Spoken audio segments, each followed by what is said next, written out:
Well, happy Friday. We're here at Story and Song again, and this time we're really here. We are downstairs in the shop, so if you hear an ambient noise, it's that most glorious of things, a reader looking for a book. So, what I'm going to do for you today is something I dearly love. Zhora Neale Hurston is a name many of you may be familiar with. Oh, I don't know, a year and a half, 2 years ago, I did a reading here at Story and Song of Zhora Neale Hurston, her Eyes Were Watching God. Absolutely wonderful novel. And she's a fascinating character. What a lot of people don't realize is that Zhora Neale actually has a connection to Fernandina. She had a habit of not picking, how shall we say, the best men. Her third short marriage was to somebody who actually was, family was based here in American Beach on Amelia Island, and she was, the marriage was officiated at our courthouse downtown, where you have all been and seen the, on Center Street.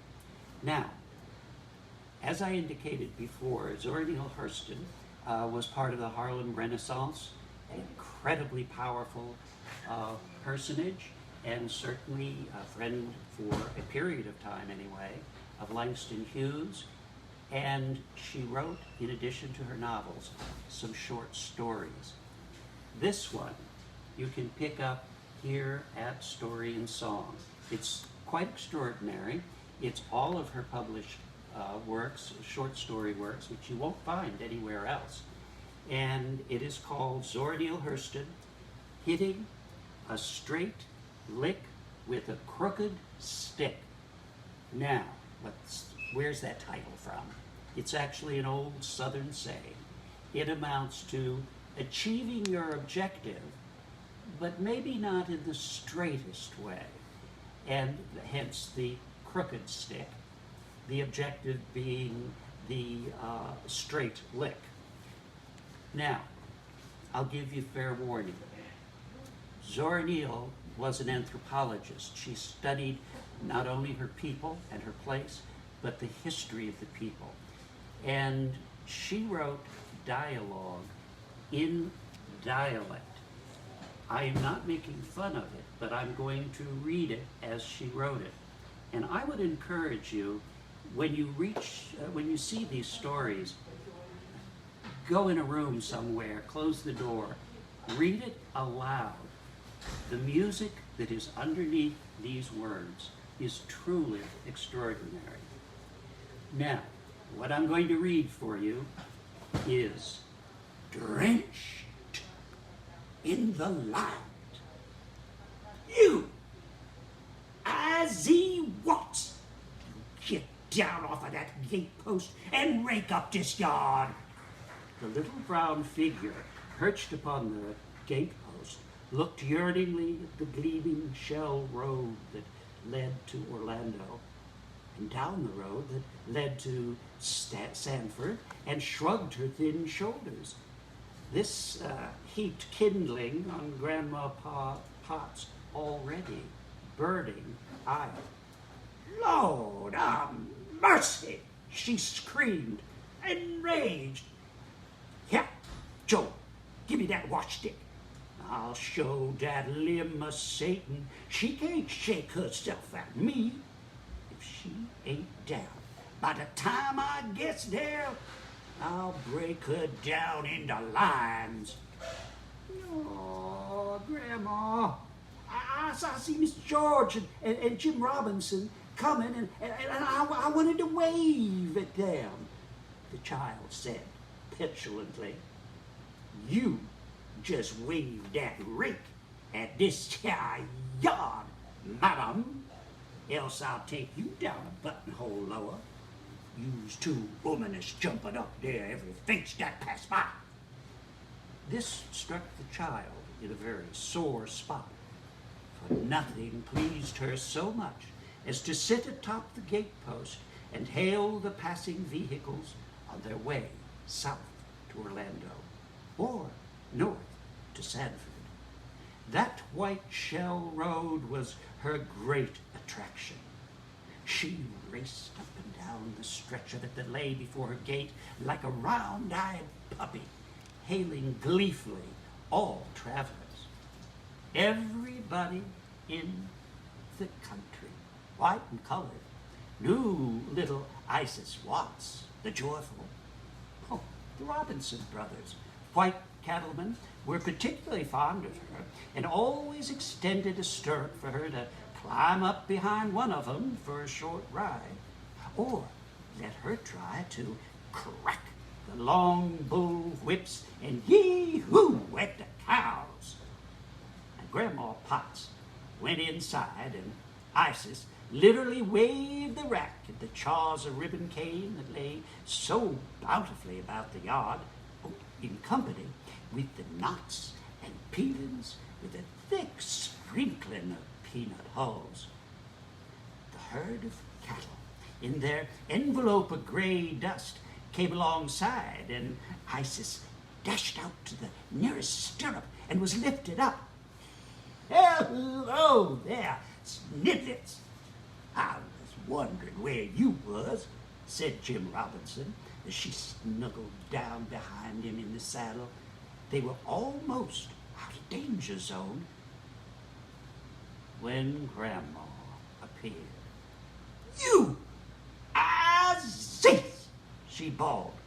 The child slid down on the opposite side from the house, executed a flank movement through the corn patch that brought her into the yard from behind the privy.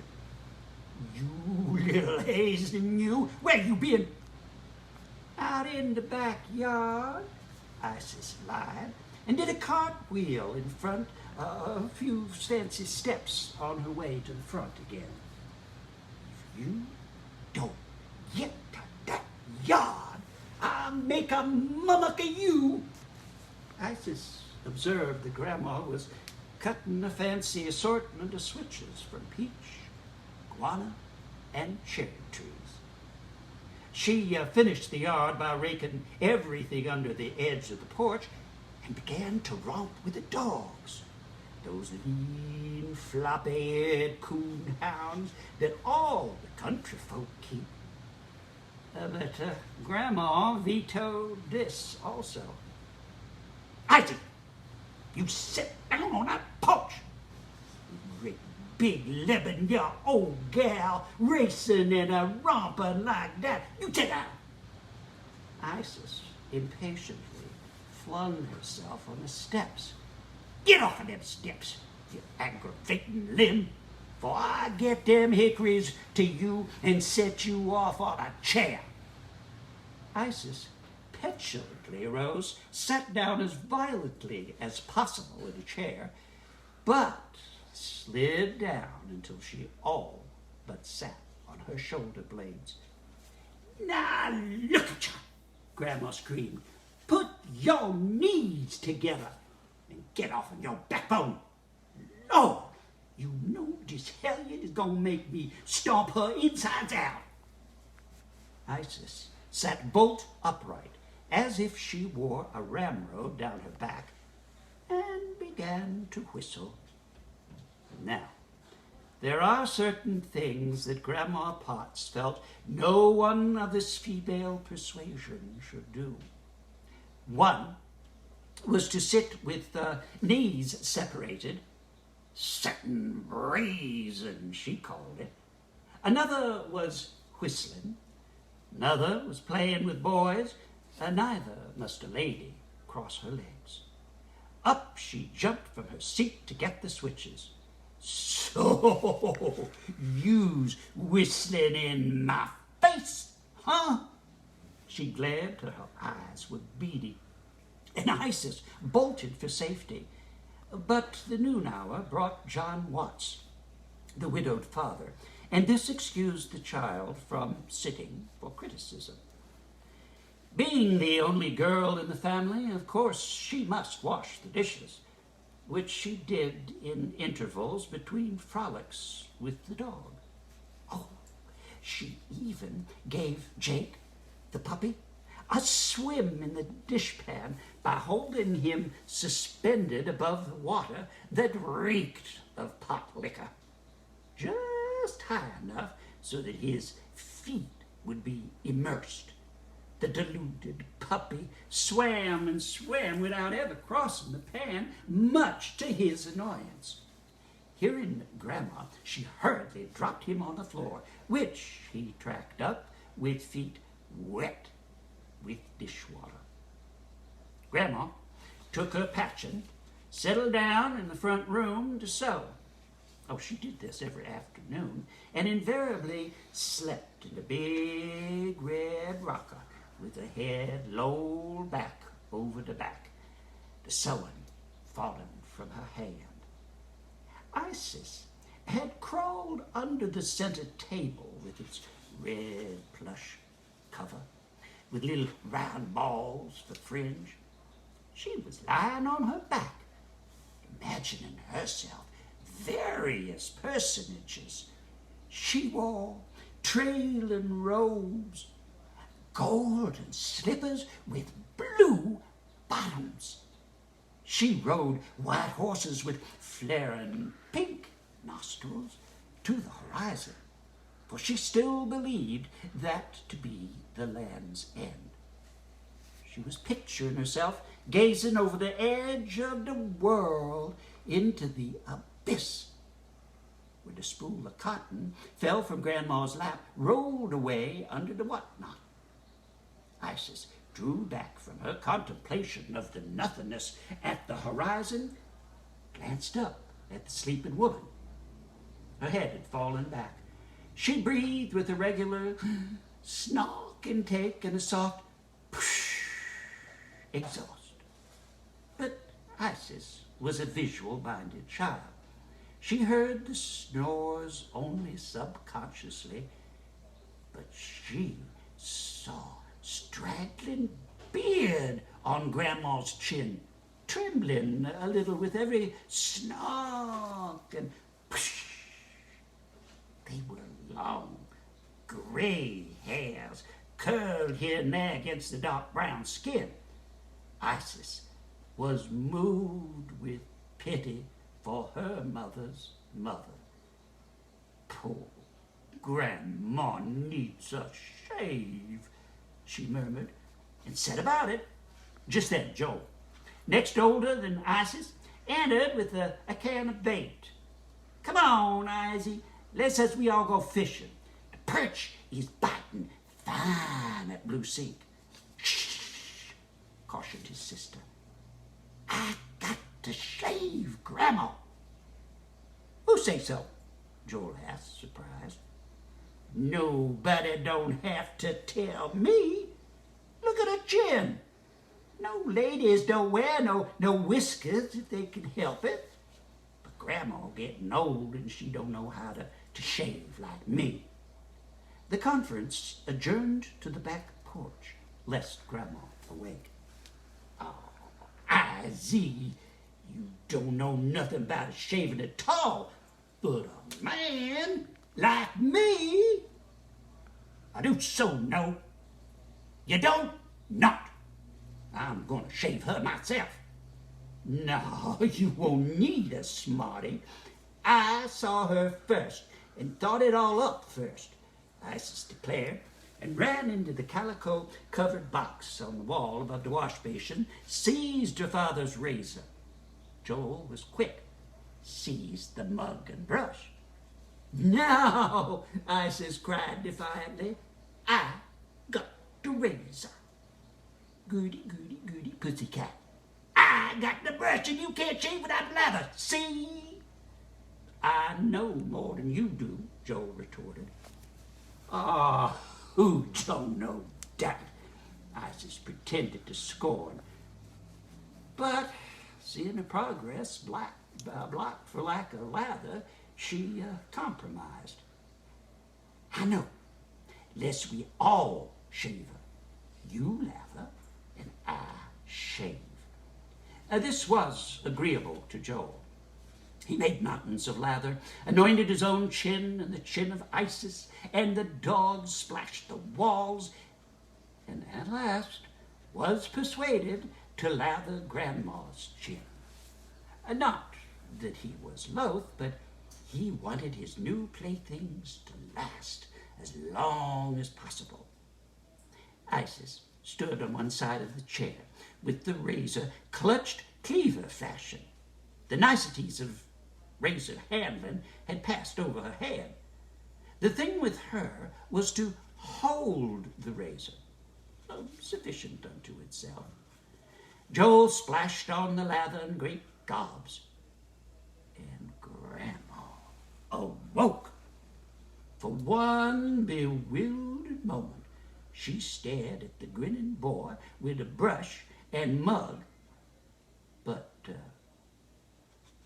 sensing another presence, she turned to behold the business face of Isis and a razor-clutching hand.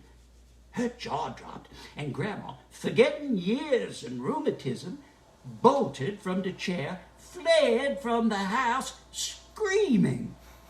She gonna tell Papa Ozzy you didn't have no business with his razor, and he gonna lick your hide, Joel cried, running to replace the mug and brush. You too, chucklehead. You too, retorted Isis. You was playing with his brush and put it all over the dogs, and I seen you put it on Ned and Beulah. Isis shaved some slivers from the door jamb with the razor and replaced it in the box. Joel took his bait and pole and hurried to Blue Sink. Isis crawled under the house to brood over the whipping she knew would come. But she had meant well. But sound and brass, tick and cymbal drew her forth. The local lodge of the Grand United Order of Oddfellows, led by a braying, thudding band, was marching in full regalia down the road. She had forgotten the barbecue and log rolling to be held today for the benefit of the new hall. Music, to Isis, meant motion.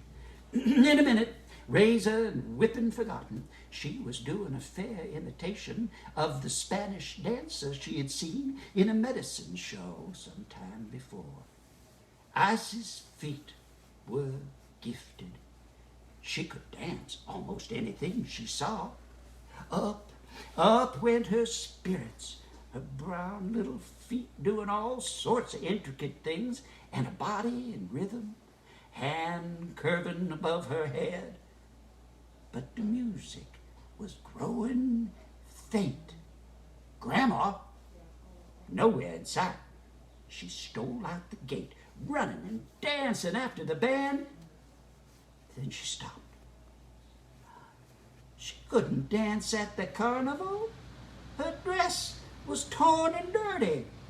She picked a long-stemmed daisy, thrust it behind her ear. But the dress, no better. Oh, an idea. In the battered round top trunk in the bedroom. She raced back to the house, then, happier, raced down the white dusty road to the picnic grove, gorgeously clad. People laughed good-naturedly at her. The band played, and Isis danced because she couldn't help it. A crowd of children gathered admiringly about her as she wheeled lightly about, hand on hip, flower between her teeth, with a red and white fringe of a tablecloth. Grandma's new red tablecloth that she wore in lieu of a Spanish shawl trailing in the dust. It was too ample for her meager form, but she wore it like a gypsy. Her brown feet twinkled in and out of the fringe. Some grown people joined the children about her. The grand exalted ruler rose to speak. The band was hushed But Isis danced on, the crowd clapping their hands for her. No one listened to the exalted one, for little by little the multitude had surrounded the little round dancer. An automobile drove up on the crowd and halted. Two white men and a lady got out, pushed into the crowd, suppressing mirth discreetly behind gloved hands.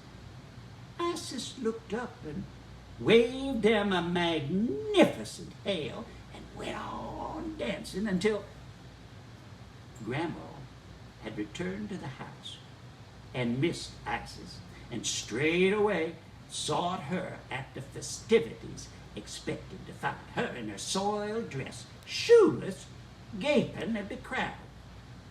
But what she saw drove her frantic. Here was her granddaughter dancing before a gaping crowd in her brand new red tablecloth and reeking a lemon extract. A fearful Isis had added the final touch to her costume. Well, she must have perfume. Isis saw Grandma and bolted. She heard her cry, "Ah, God, my brand new tablecloth I just bought from Orlando," as she fled through the crowd and on into the woods. She followed the little creek until she came to a ford in a ruddy wagon road that led to Apopka, lay down on the cool grass at the roadside. The April sun was quite hot. Misery and woe settled down upon her, and the child wept, for she knew another whipping was in store for him. "Oh, I wish I could die. Then Grandma and Papa would be so sorry they beat me so much. I believe I'll run away and never go home no more. I'm going down to drown myself in the creek." Her woe grew attractive. Isis got up, waded into the water. She routed out a tiny gator and a huge bullfrog. She splashed and sang, enjoying herself immensely. The purr of a motor struck her ear, and she saw a large, powerful car jolting along the ruddy road toward her. It stopped at the water's edge. "Well, I declare, it's our little gypsy," exclaimed the man at the wheel. "What are you doing here now?" "I'm killing myself," Isis declared dramatically, "'cause Grandma, she beats me too much." There was a hearty burst of laughter from the machine. You'll last some time the way you're going about it. Is this the way to Maitland? We want to go to the Park Hotel." Isis saw no longer any reason to die. She came up out of the water, holding the dripping fringe of the tablecloth. "No, indeedy. You go to Maitland by the Shell Road. It goes right by my house. And turn off at Lake Sibelia to the clay road to take you right to the door." "Well," went on the driver, smiling furtively, "could you quit dying long enough to go with us?" "Yes, sir," she said thoughtfully. "I want to go with you." The door of the car swung open. She was invited to a seat beside the driver. She had often dreamed of riding in one of those heavenly chariots. Would, actually. "Jump in then, Madam Tragedy, and you show us. We lost ourselves after we left you at the barbecue."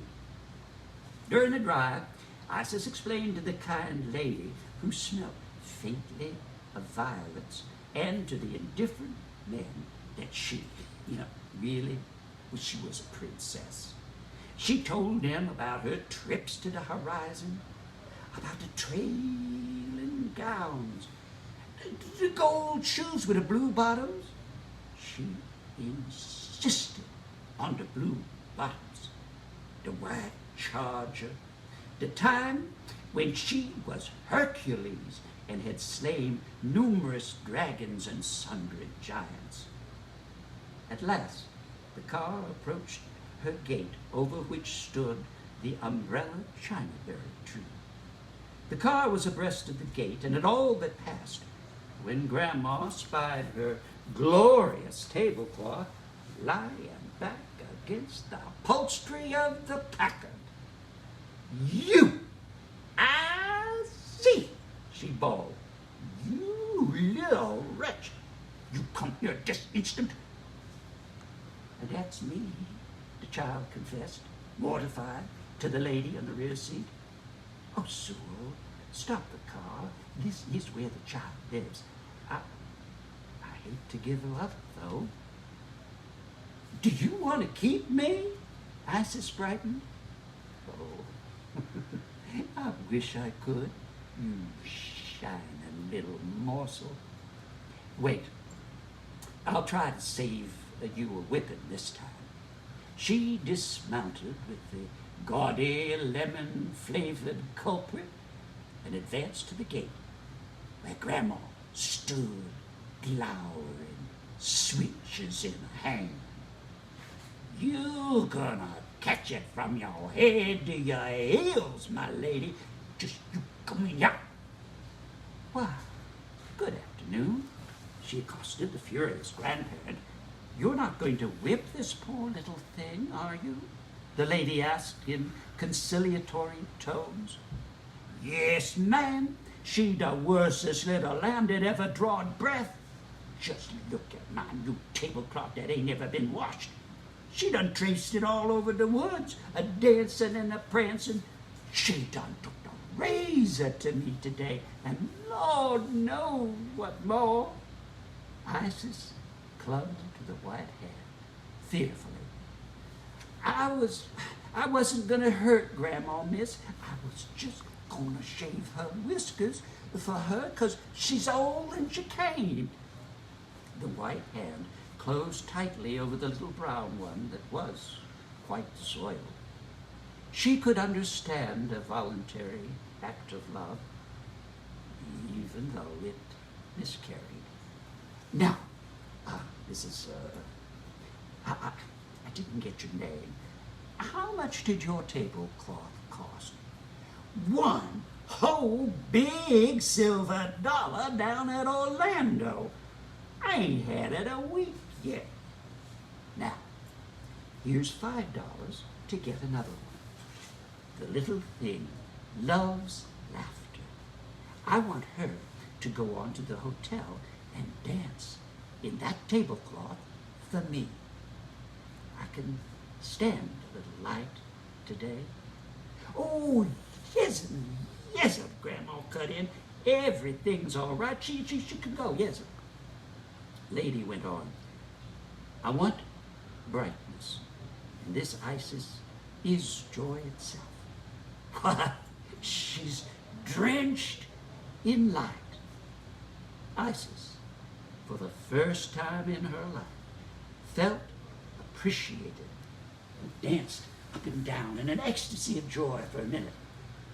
"Now behave yourself, Isis, over at the hotel with the white folk," Grandma cautioned, pride in her voice, though she strove to hide it. "Lord, man, that gal keeps me so fractious. I don't know my head from my feet. I ought to comb hair, though, before she go with y'all. No, don't bother. I like her as she is. I don't think she'd like it either, being combed and scrubbed. Come on, Isis." Feeling that Grandma had been somewhat swept did not detract from Isis' spirit at all. She pranced over to the waiting motor and this time seated herself on the rear seat between a sweet, smiling lady and a rather aloof man in gray. "I'm going to stay with y'all," she said, with a great deal of warmth, and snuggled up to her benefactors. "Want me to sing a song for you?" "There, Ellen, you've been adopted," said the man with a short, harsh laugh. "Though I hope so, Harry." She put an arm around the red draped figure at her side and drew it close until she felt the warm puffs of the child's breath against her side. She looked hungrily ahead of her and spoke into space rather than to anyone in the car. "I want a little of her sunshine to soak into my soul. I need it." Thus spake Zhora, in her own voice, with a little help from me. Now, very quickly, there is something else I want to share with you. You know, this store is a minefield for me. I'll have to walk with blinders on to the door. Otherwise, I see things like this book I bought, and I know there's one other copy of it here. It is Eudora Welty, who's a very well-known, respected author of short stories and novels, writer, bridegroom, and many other things. But she took some photographs, and these are the photographs from the 30s. One in particular I want to show you, and I do encourage you, go upstairs. It's in the upstairs area, and look for this. It's in one of those freestanding shelves. I marked so many things, I want to be sure this is the one I showed you first.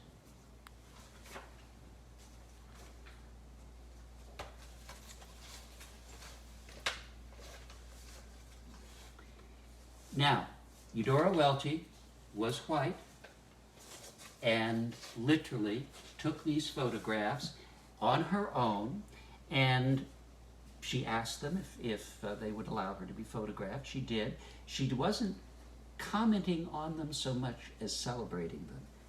I want you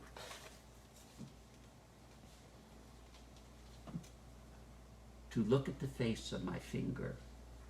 Tell me that isn't Isis. Isis, the Egyptian goddess of the pharaohs, mother of all the pharaohs. That's where she got her name. Well, that was one of the pictures. I'll just show you one or two more.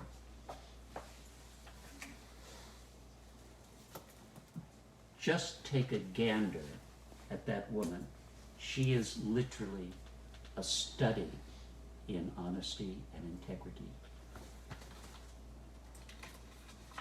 And there are a number of photographs that show the races commingling, but there's also one other evocative photograph I want you to see.